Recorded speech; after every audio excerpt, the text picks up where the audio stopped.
Hey, it's Tom with Guys, Games, and Beer, and we are here at PGX 2025 doing a bunch of interviews, playing a bunch of games. You guys should be here today. They've got walk-up tickets. Make sure to get down here, and I'm here with... Travis Orr here, and our guest today needs no introduction, man. Like, the energy, the personality, the legendary design and illustration work, man.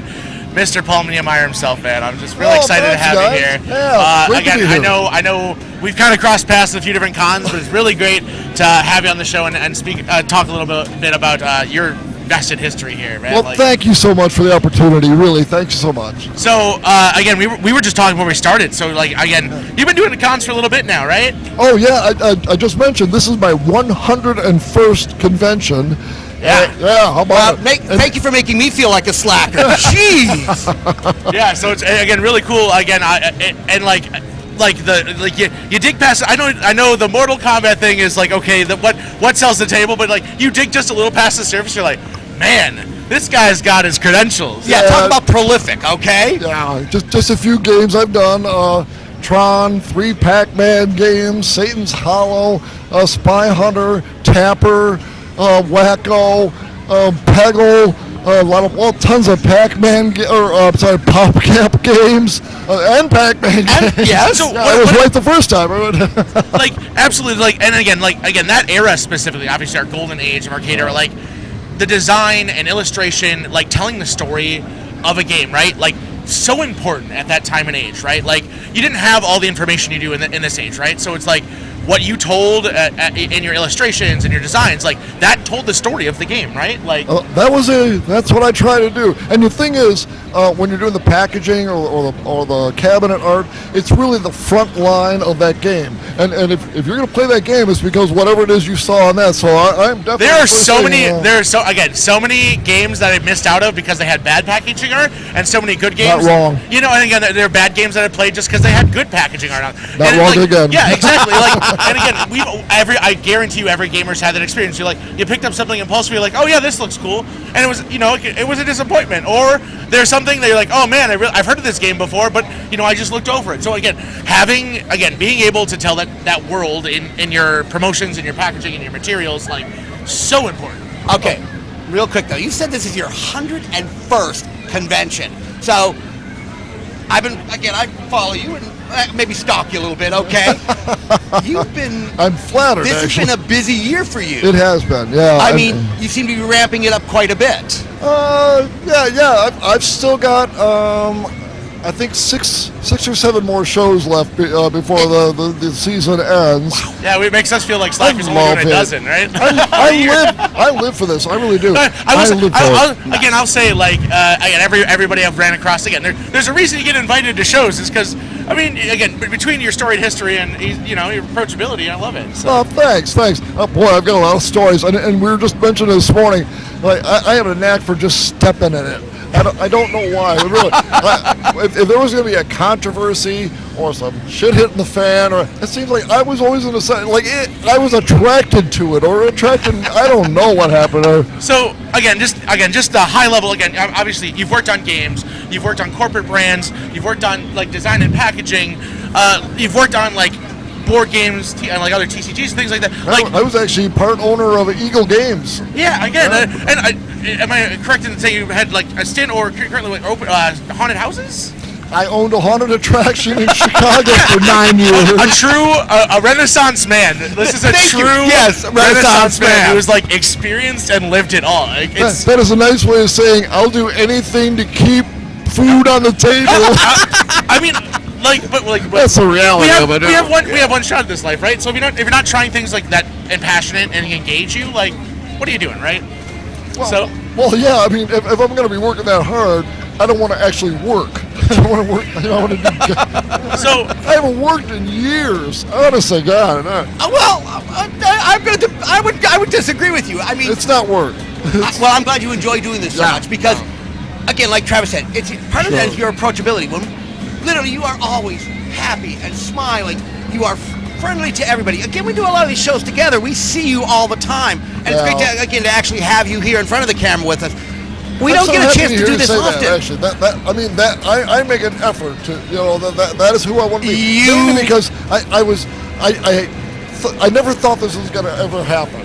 You know my background with Mortal Kombat. I was kicked to the curb and ignored for 27 years, and accidentally rediscovered a number of years ago, and here I am. So in my mind, I had already decades ago just never even hoped in my wildest imagination that this was going to be happening. So that is why I'm always happy, and that's why I'm so dedicated to do so many more shows. I just want to meet everybody and tell my story and hear their stories, because I have so much catching up to do. Yeah, well, and again, like seriously, I'm so glad, like, again, our home base is in the Midwest, and it's cool to see around us, cool to see on the other side of the country. Like, again, like those stories deserve to be told. And like we've been talking again when we talked with John Hancock last night, again the preservation of the culture, and he's awesome too. Yeah, it's just like absolutely an important and that's part of what this. I love what you're doing too.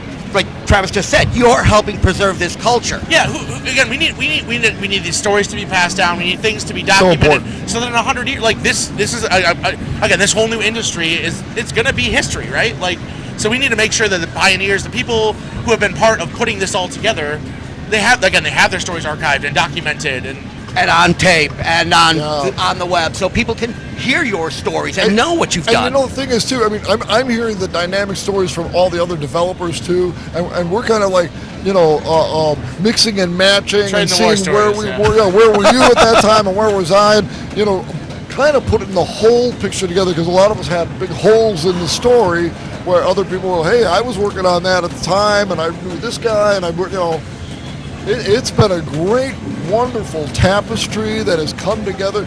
Every time I come out, and probably one of the best things about all of this is finding out how much the games actually personally meant to people. I did not know that. When you're working on the art, you're just doing the art, and you're cranking it out, and you're getting it done, and you're trying to get paid, you want to pay your bills, and blah, blah, blah. What's happening with the artwork is it's affecting people, it's affecting their lives, and it's affecting relationships, it's creating relationships. True art, right? That's like art for art's sake, like what. My mind was blown by every story that comes up to my table and tells me about how Mortal Kombat was the impetus for, a relationship that was formed between their mother, father, sister, brother, cousin, friend, whatever, everybody. And every show. Right there, man. Every show, I hear these stories. It's not like just one or two. It's like a constant feed of people coming up and telling me how much the game influenced their lives. I'm blown away. So, quite honestly, I'm going to do this till I drop dead. Yeah. No rush, okay? No rush, all right? And again, like my feeling exactly.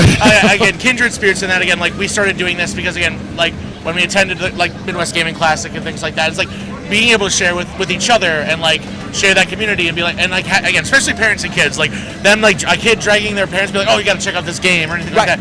And again, you start building those like, and again, and parents showing stuff that they enjoyed while they were growing up with their children. Like, there's nothing like cooler than that. All right, so that's a little bit of the history. You've been a little bit on the busy side, not just doing this. You might be doing a whole bunch. You've really kind of immersed yourself in the art world now. Yes. So, you want to talk about some of your current projects? Okay, I am currently painting a huge mural in my hometown.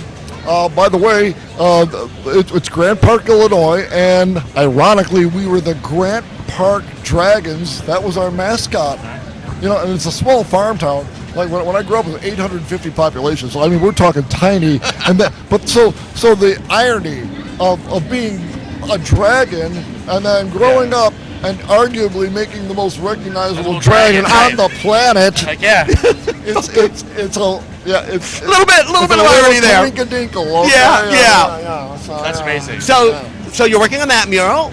I'm working on the mural, and I'm just so dedicated. I'm just loving doing it. It's huge. It's 60 feet long. It's 18 feet tall. But this is your first mural that you've done, from what I can tell, right? Oh no! Oh, you've done other murals? Oh no!